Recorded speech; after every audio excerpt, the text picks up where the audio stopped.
대한민국 소비시장에서 가장 중요한 세대는 어떤 세대일까요? 저 이거 알아요. 네. MZ. 네? 아닌가요?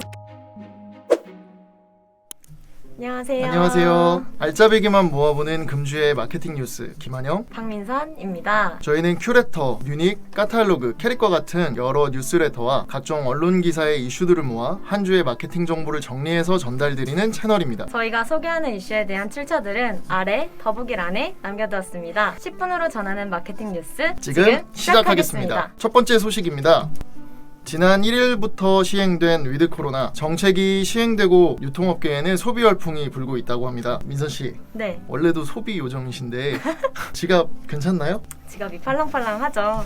매년 연말에는 대규모 행사를 진행해 왔지만 이번 연말 매출 흥행에 대한 기대감이 더욱 커지고 있습니다. 한 조사에 따르면 미 유럽 지역 매출 데이터 분석 결과 강도 높은 거리두기 조치가 해제된 이후 오프라인 매출이 빠르게 증가하며 전체적인 소비자 지출도 증가한 것으로 나타났다고 발표했습니다. 또한 한국방송광고진흥공사의 전망에 따르면 코로나19로 잠재됐던 소비 심리가 성수기를 맞이하면서 10월 대비 11월 광고 전망이 좋아질 것으로 내다봤습니다. 저희한테는 좋은 소식이죠? 그쵸. 하지만 거리두기 조치가 완화되었더라도 우리 모두가 개인 방역에 대한 끈을 놓치지 않고 위드 코로나를 잘 지켜나갔으면 좋겠습니다. 다음 소식입니다. 한영씨, 요즘 다회용컵 쓰시던데 착한 소비 실천하시는 건가요? 네, 맞아요. 플라스틱 사용을 조금 줄이려고 다회용 컵을 사용하고 있습니다. 쓰시는 다회용컵도 플라스틱인 것 같은데 아니신가요?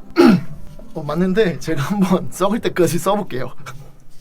페트병으로 만든 의류, 재활용이 쉬운 포장지 등 친환경 제품이 생활 곳곳에 파고들고 있는 가운데 유통사들도 친환경 제품 출시를 서두르고 있는 모습입니다. 친환경 제품 확대에 속도를 내는 것은 소비자 10명 중 9명은 앞으로 친환경 제품을 구매할 의향이 있다는 시장 반응 때문인 것으로 나타나는데요. 이러한 트렌드에 발맞춰 기업들도 친환경 제품을 생산하거나 친환경 활동을 실천하기에 나섰다고 해서 몇 가지 사례를 소개하려고 합니다. 바디워시, 세제, 샴푸 등 생활용품의 내용물만을 판매하여 리필할 수 있는 리필 스테이션이 요즘 핫하다고 하는데요. 플라스틱 용기는 재활용하고 내용물을 원하는 만큼 충전하는 방식으로 친환경적이고 경제적인 소비를 할 수 있다고 합니다. 진짜 좋네요. 네, 현재는 국내에 리필 스테이션이 한 20개 정도 있다고 하네요. 아직은 많이 없는 단계네요. 네, 차차 늘어나겠죠? 그리고 환경하면 생각나는 키워드는 바로 플로깅인데요. 한영씨, 플로깅 알고 계신가요? 플로깅이 뭐죠? 플로깅은 스웨덴어의 줍다와 달리기가 합쳐진 산책을 하면서 쓰레기를 줍는 활동을 의미합니다. 2016년 스웨덴에서 시작된 플로깅은 투썸플레이스, 이니스프리 등 대기업에서도 앞장서서 캠페인을 진행하고 있다고 하네요. 좋은 취지인데요? 그쵸. 이번 26차 콥26 이후 환경에 대한 전 세계적인 관심은 계속될 전망이니 환경을 생각하는 마케팅에 앞으로 많은 기업들이 참여할 것으로 보여집니다. 마케터분들도 환경을 생각한 마케팅에 주목하시면 좋겠네요. 좋은 내용의 마케팅이 될 것 같네요. 민선씨, 네. 혹시 생활에서 AI 많이 체험하시나요? 저는 사실 AI 하면 어도비 일러스트가 먼저 생각이 나긴 하는데요. 저는 아침에 카카오 AI 스피커를 해서 뭐 날씨 확인을 하거나 제가 원하는 노래를 좀 틀어줘 하면은 제가 들었던 노래를 기반으로 뭐 추천도 해주고 우리 생활에 정말 AI가 많이 들어와 있어요. 그렇죠? 네. 얼마 전 네이버에서는 인공지능 중심의 새로운 검색 브랜드 에어서치를 공개했다고 합니다. 에어서치는 에어스, A아이템즈, A스페이스 등 컨텐츠 쇼핑 로컬 단위의 다양한 AI 추천 기술과 검색을 아우르는 네이버의 AI 검색 브랜드라고 하는데요. 이번에 새롭게 선보인 에어서치 기반의 검색에서는 누구나 동일하게 제공되는 정형화된 그런 컬렉션 단위의 검색 결과에서 벗어나 현재 트렌드와 개인의 관심사가 반영된다고 합니다. 네이버의 다양한 AI 기술이 반영되어 있어서 여러 검색어를 찾아서 입력할 필요 없이 막연한 검색어만 입력해도 특정 분야의 다양한 트렌드를 한눈에 파악할 수 있게 된다고 네이버는 설명했습니다. 진짜 이렇게 된다고 하면 소비자들, 사용자들은 참 편리할 것 같아요. 그죠? 그쵸. 맞춤으로 지금도 해주니까. 앞으로 검색 결과에 약 10에서 15%까지 단계적으로 확대될 예정이니 더욱 기대해봐도 좋을 것 같습니다. 마케터분들도 해당 기능에 대해서 많이 활용해주시면 좋을 것 같아요. 네 번째 소식입니다. 발빠른 마케터 분들이라면 이거 모르고 계신 분들 안 계시겠죠? 쇼핑 검색 광고, 모바일 PC, 이미지 검색 탭, 광고 노출 확대 소식인데요. 2021 2021년 10월 28일 목요일부터 모바일 PC 이미지 검색 탭 영역에 광고 노출이 확대되었다고 합니다. 좋은 소식이네요. 그럼요. 해당 업데이트를 통해 모바일 PC 이미지 검색 탭 영역 상단에 화면으로 한번 같이 볼까요? 모바일은 최소 3개에서 최대 20개, 그리고 PC는 최소 5개에서 최대 20개의 광고가 노출되게 됩니다. 이게 네. 지금 이미지 탭에 나오는 거죠? 그쵸. 이미지 탭에 이제 광고가 상단에 이렇게 노출이 되는 거예요.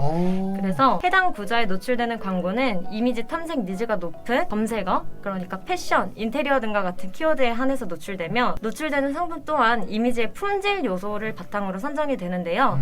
이미지의 품질 요소는 검색어별 이용자 반응이 높았던 이미지와 유사한 주제군, 구도, 색상 등 다양한 요소를 기반으로 평가됩니다. 따라서 동일 검색어라 할지라도 쇼핑 검색에 노출되고 있는 일반 쇼핑 검색 광고 결과와 다를 수 있다고 합니다. 이번 업데이트에 대한 더욱 자세한 정보는 아래 링크를 남겨두었으니 많이 참고해주시기 바랍니다. 저희가 쇼핑 검색 광고를 많이 활용하는데 노출 영역이 늘어났다는 거는 아무래도 광고주분들한테도 더 좋은 소식이 될 수 있을 것 같네요. 그쵸. 그리고 이제 많이 보는 이미지 영역에 있다 보니까 좀 더 도움이 될 것 같습니다. 저희도 이 노출 영역에 대해서 마케터분들도 다시 한번 체크해보시면 좋을 것 같습니다. 마지막 소식입니다. 위드 코로나 또는 포스트 코로나가 시작되는 2022년 트렌드 변화를 주의 깊게 살펴봐야 하는데요. 이번 트렌드 코리아 2022에서 앞으로 주목해야 하는 키워드 탑 10 중 일부를 소개해 드리겠습니다. 첫 번째, 머니러쉬입니다. 저는 이 모든 거를 다 하고 있죠. 역시 고정소득 이외에도 부수입이 지속적으로 흘러들어오는 파이프라인을 최대한 크고 다양하게 만들려는 사람들이 늘어나면서 자기만의 비즈니스 모델을 개발하려는 모습이 나타나게 되며 등장한 새로운 트렌드입니다. 두 번째입니다. 헬시 플레저입니다. 헬시 플레저 트렌드는 건강 관리도 힙해야 한다는 2030을 잘 보여주는 키워드인데요. 기존의 절제 위주의 건강 관리와는 달리 쉽고 재미있고 또 꾸준히 실천할 수 있어야 한다는 내용인데요. 이런 트렌드에 발맞춰서 관련 업체분들은 제품 효능은 물론이고 차별화된 전략도 놓쳐서는 안 되겠습니다. 세 번째, Xteen is back. 대한민국 소비시장에서 가장 중요한 세대는 어떤 세대일까요? 저 이거 알아요. 네. MZ. 네? 아닌가요? 제목에도 나와 있듯이 바로 1965년에서 1979년에 태어난 X세대라고 하는데요. 땡입니다. 땡. X입니다. 그 중에서도 1970년대에 태어난 X세대의 핵심, Xteen을 주목해야 할 필요성이 높아지고 있다고 합니다. Xteen은 인구 규모가 크고 이전 세대보다 온 오프라인을 자유롭게 넘나들며 트렌드에 대한 관심이 높은 것으로 조사되었는데요. 때문에 앞으로 Xteen을 만족시키는 것을 시장에서는 주목해야 할 것 같습니다. 네 번째는 바른생활 루틴입니다. 요즘 바른생활 하고 계신가요? 네, 저는 바른생활의 대명사. 루틴이란 일상에서 소소한 규칙을 실천하면서 즉각적인 만족을 얻고 평범한 일상에 최선을 다하면서 삶을 잘 통제할 수 있다는 자존감을 얻는 사람들이라고 하는데요. 최근에는 근로시간 축소, 재택근무 등으로 자유시간이 늘어나면서 나의 삶을 잘 통제하고 있는지에 대한 불안감이 높아졌다고 합니다. 저도 조금 그런 게 있었던 것 같아요. 재택근무를 하면서 좀 그렇죠. 그러잖아요. 약간 생긴 것 같아요. 그래서 자연스럽게 일찍 일어나기나 1일 1 운동처럼 규칙적인 자기관리에 대한 관심이 늘어나면서 주목받고 있는 트렌드입니다. 저희가 업체에서는 푸시 알림이나 뉴스레터 그리고 챌린지 등 성실한 일상을 도와주는 서비스를 활용한 마케팅을 진행해보시면 좋을 것 같아요. 좋은 소식이네요. 마지막 다섯 번째, 실질감 테크인데요. 요즘 가상인간, 라이브 커머스, 메타버스와 같은 키워드 주위에서 많이 듣고 계실 텐데요. 정말 많이 듣죠. 네, 과학기술 발전과 함께 시공간의 제약을 극복하고 실제 상황이라고 느낄 수 있게 만드는 기술이 여러 등장했습니다. 특히 올해는 언택트 트렌드 때문에 디지털로만 세상을 접하는 일이 많았는데요. 그래서 가끔은 실제로 그곳에 있는 듯한 느낌이 그리울 때가 많았습니다. 정말 가보고 싶은 곳이 너무 많았죠. 그렇죠. 이걸 이제 구현을 하는 거죠. 바로 이 점 때문에 사람들이 실제로 교류하는 기분을 느끼게 만드는 실제감 테크 트렌드가 소비자의 마음을 사로잡을 전망이라고 합니다. 이 외에도 주목해야 하는 키워드에 대한 자세한 소개는 트렌드 코리아 2022에서 찾아보실 수 있습니다. 저희가 10분으로 전하는 마케팅 뉴스 오늘 처음 진행을 했는데 어떠셨나요, 민서 씨? 저는 너무 많은 이슈와 트렌드가 있기 때문에 저희가 좀 알짜배기로 추려왔다고 생각을 하는데요. 이 정보에 만족하셨다면 좋아요, 구독, 댓글, 알림 설정까지 부탁드립니다. 부탁드리겠습니다. 반응을 좀 해주셔야 저희가 다음에도 만날 수 있을 것 같습니다. 또 만나고 다음에 싶습니다. 꼭 만나뵐 수 있도록 좋은 관심 부탁드리겠습니다. 댓글과 좋아요 많이 부탁드릴게요. 안녕. 안녕.